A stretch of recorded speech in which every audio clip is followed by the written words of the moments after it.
Cette vidéo, nous allons apprendre comment les démarreurs étoile triangle fonctionnent pour les moteurs à induction triphasée. N'oubliez pas que l'électricité est dangereuse et peut être mortelle. Vous devez avoir les compétences nécessaires et être qualifié pour effectuer tout travail électrique. Il s'agit d'un démarreur étoile triangle réel. Et à la fin de la vidéo, vous devriez être en mesure de me dire quel est le rôle de chaque composant et comment l'ensemble du système fonctionne. Maintenant, pour cette vidéo, je vais utiliser l'ancien code de couleur bleu, jaune, rouge pour les phases parce que je pense que cela est plus visuel. Cependant, je vais également vous montrer des versions avec des couleurs utilisées aux États-Unis, dans l'Union européenne, au Royaume-Uni et en Australie un peu plus tard dans la vidéo.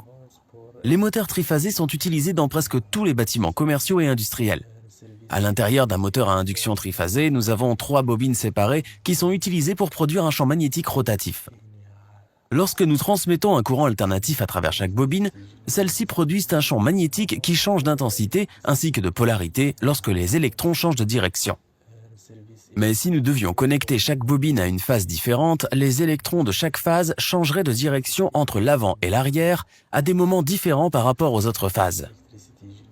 Cela signifie que l'intensité et la polarité du champ magnétique changent à un moment différent de celui des autres phases.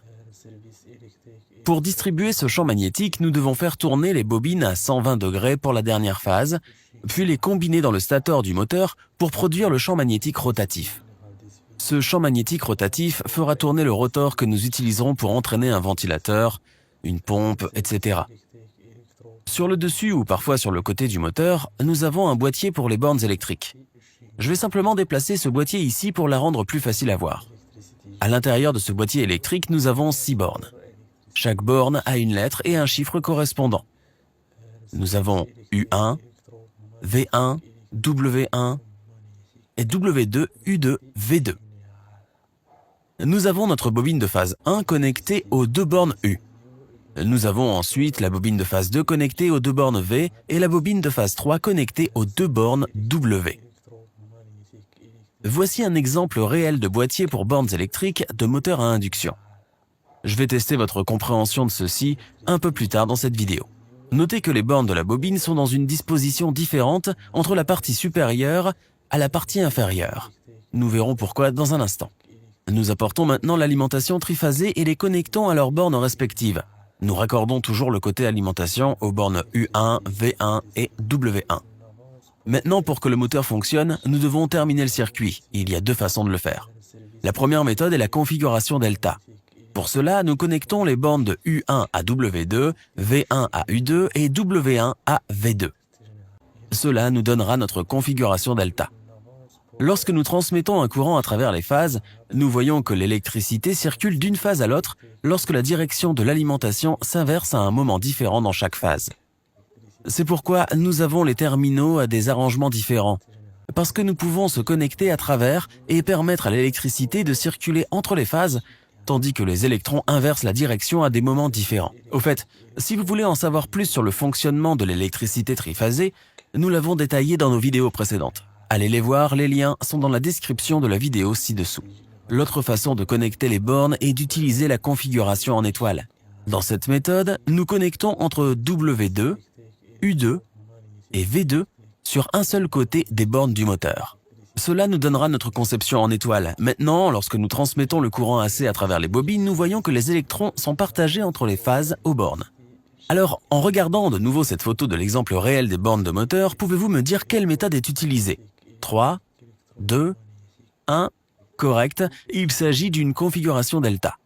Les 2 méthodes que nous venons de voir pour configurer le moteur en étoile ou en triangle sont des méthodes fixes. Pour les changer, nous devons physiquement couper l'alimentation, ouvrir les bornes du moteur et les réorganiser. Ce n'est pas vraiment pratique. Comment automatiser cela? Pour ce faire, nous avons besoin d'utiliser certains contacteurs. Ils sont présents dans différentes conceptions, mais si nous en regardons qu'une seule, le fonctionnement de base est simplement un commutateur qui peut ouvrir ou fermer un circuit pour contrôler le flux d'électricité dans les 3 phases simultanément. Nous prenons donc notre contacteur principal et nous connectons ensuite notre alimentation triphasée d'un côté, puis nous connectons l'autre côté aux bornes respectives dans la boîte à bornes électrique des moteurs à induction. Ensuite, nous prenons un deuxième contacteur qui sera utilisé pour notre circuit delta et nous alimentons également nos 3 phases. De là, nous connectons notre phase 1 à la borne V2, qui est la bobine de phase 2. Ensuite, nous connectons notre phase 2 à la borne W2, qui est la bobine de phase 3. Enfin, nous connectons notre fil de phase 3 à la borne U2, qui est la bobine de phase 1.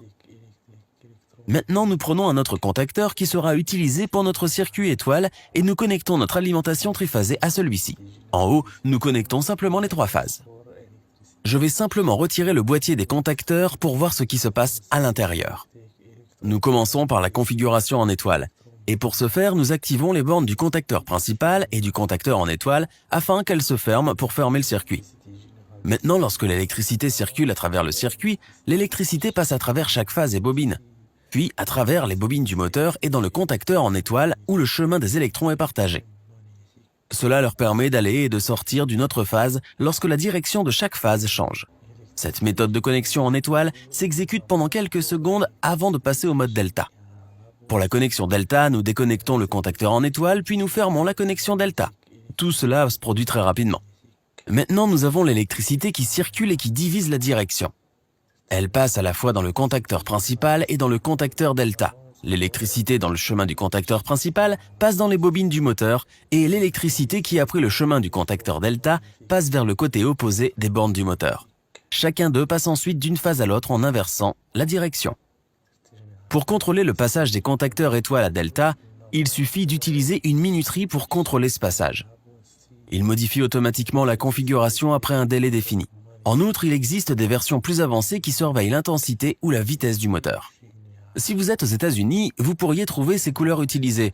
Ceci est pour une alimentation triphasée 208 volts, mais les couleurs seront différentes si vous utilisez une 3 alimentation triphasée 480 volts.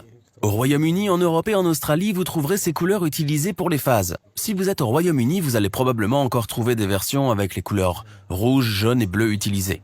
Il s'agit d'un ancien système couleur obsolète, mais d'anciennes installations existent encore. Si vous revenez à cette photo du monde réel avec ce démarreur étoile triangle, pouvez-vous me dire de quelle partie il s'agit? 3, 2, 1, exact. Il s'agit du contacteur principal, du contacteur delta, du contacteur étoile et du temporisateur. Notez sur le contacteur en étoile qu'ils ont simplement connecté 2 fils dans la même borne pour créer le point en étoile. Alors pourquoi utiliser des démarreurs étoile triangle? Nous utilisons l'étoile triangle pour réduire l'appel de courant lorsque le moteur démarre. Lorsque les gros moteurs à induction démarrent en triangle, leur courant de démarrage peut être supérieur de plus de 5 fois au courant de pleine charge qui se produit lorsque le moteur se stabilise et fonctionne normalement. Cette énorme augmentation de courant va causer beaucoup de problèmes. Le système électrique des bâtiments sera touché par cette demande soudaine et importante. L'infrastructure électrique augmentera rapidement en température, ce qui entraînera une défaillance des composants et même des incendies électriques. La forte demande soudaine entraîne également des chutes de tension dans l'ensemble du système électrique du bâtiment. Cela peut être vu visuellement car les lumières s'éteignent, ce qui peut causer de nombreux problèmes pour les équipements sensibles tels que les ordinateurs, les serveurs et les systèmes de sécurité. Pour réduire le courant de démarrage, il suffit de réduire la tension de démarrage. La configuration en étoile réduit la tension de la bobine à environ 58% par rapport à la configuration en triangle. Une tension plus faible entraîne un courant plus faible. Le courant dans la bobine en configuration étoile est d'environ 33%, celui de la configuration delta. Cela entraîne également une réduction du couple. Le couple de la configuration en étoile est également d'environ 33% par rapport au delta. Examinons donc un exemple simple et de base de ce qui se passe ici pour mieux le comprendre. Disons que le moteur est connecté en delta avec une tension d'alimentation européenne de type 400 volts. Cela signifie que lorsque nous utilisons un multimètre pour mesurer la tension entre 2 phases, nous aurons une valeur de 420 volts. C'est ce que nous appelons notre tension de ligne à ligne. Au fait, si vous n'avez pas de multimètre, je vous recommande fortement d'en obtenir un pour votre boîte à outils. Il est essentiel pour tout diagnostic électrique et pour construire votre compréhension de l'électricité. J'ai mis des liens plus bas pour notre suggestion de multimètre. Si nous mesurons à travers les 2 extrémités d'une bobine, nous mesurons à nouveau la tension ligne à ligne de 400 volts. Disons que chaque bobine a une résistance ou une impédance car il s'agit d'une alimentation à courant alternatif de 20 ohms. Cela signifie que nous allons obtenir une lecture de courant sur la bobine de 20 ampères. Nous pouvons calculer cela à partir de 400 volts divisé par 20 ohms, ce qui équivaut à 20 ampères. Mais le courant dans la ligne sera différent. Il sera 34,6 ampères que nous obtenons avec 20 ampères divisé par la racine carrée de 3, ce qui donne 34,6 ampères. C'est parce que la phase est connectée aux 2 bobines. Si nous regardons ensuite une connexion en étoile, nous avons encore une tension ligne à ligne de 400 volts, et nous voyons que si nous mesurons entre 2 phases. Mais avec la configuration en étoile, toutes nos bobines se rencontrent au point étoile ou au point neutre. C'est à partir de ce point que nous pouvons établir une ligne neutre si nous en avons besoin. Ainsi, cette fois-ci, lorsque nous mesurons la tension aux extrémités de la bobine, nous avons une valeur inférieure de 230 volts parce que la bobine n'est pas directement connectée entre deux phases comme l'était la version delta. Une extrémité est connectée à une phase, l'autre extrémité est connectée à un point partagé ou au point neutre, de sorte que la tension est donc partagée et sera inférieure, car l'une des phases est toujours en marche arrière. Nous pouvons voir la lecture de 230 volts en divisant le 400 volts par la racine carrée de 3 qui nous donne 230 volts. Comme la tension est inférieure, le courant l'est également. Si la bobine présente à nouveau une résistance ou une impédance de 20 ohms, le courant est calculé avec 230 volts divisé par 20 ohms, soit 11,5 ampères. Le courant de ligne dans cette conception sera donc également de 11,5 ampères. Nous pouvons donc voir avec la connexion delta que la bobine est exposée à l'ensemble des 400 volts entre deux phases. Mais la connexion en étoile n'est exposée qu'à 230 volts entre la phase et le point neutre. Nous pouvons donc voir que l'étoile utilise moins de tension et donc moins de courant que la version delta, c'est pourquoi nous l'utilisons.